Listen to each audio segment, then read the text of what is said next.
Naruto Ultimate Ninja Storm Connection sortira le 17 novembre 2023. Nous aurons à la sortie 13 personnages supplémentaires. Naruto Baryon, Sasuke Support Hokage, Boruto Kama, Salada avec le Chidori, Mitsuki mode ermite, Kawaki, Jigen, Boro, Delta, Kachin Koji, le Momoshiki de l'anime, et pour finir, Ashura et Indra Otsutsuki. D'autres personnages, eux, arriveront en DLC, bien qu'aucun ne soit encore connu. Le Season Pass nous indique qu'il y en aura au moins 5.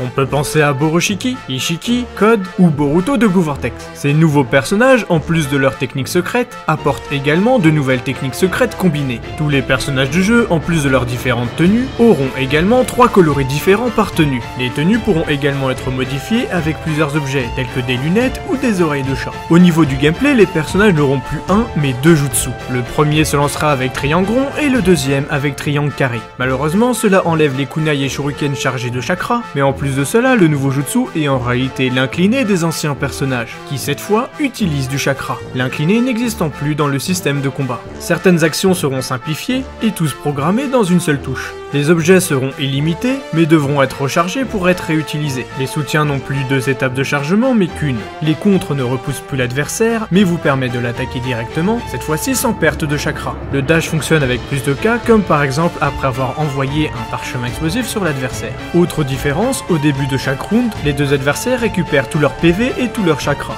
Concernant le mode histoire, c'est assez compliqué. Naruto Ultimate Ninja Storm Connection regroupe toute l'histoire de Naruto, et malheureusement cela engendre plusieurs sacrifices. Le premier étant le remplacement total des cinématiques pourtant très bien travaillées des anciens jeux. Maintenant, l'histoire est racontée avec des images fixes de l'anime, ce qui va rendre le mode histoire assez fade, j'en ai bien peur. Dans ce mode histoire, vous retrouverez 8 chapitres. Le premier ira du début de manga jusqu'à Gaara, le deuxième jusqu'au départ de Sasuke, le troisième jusqu'à Kaze et Hidan, le quatrième jusqu'à Pain, le cinquième qui regroupe tout le conseil des 5 Kage, le sixième regroupe une première partie de la guerre, le septième la deuxième partie de la guerre, et le huitième comporte le combat Naruto versus Sasuke. Pour l'instant, impossible de savoir si l'épisode de Boruto sera de la partie.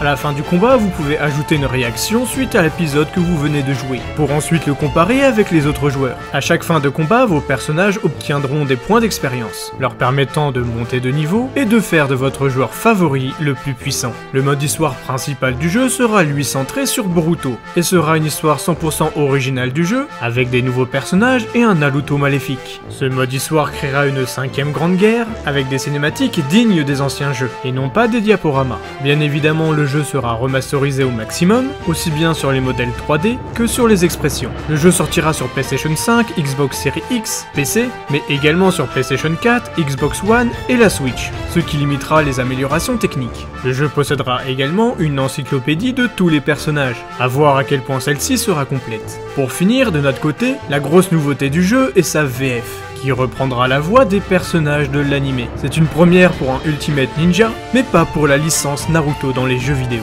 Dites-moi ce que vous en avez pensé et dites-moi si vous l'achèterez.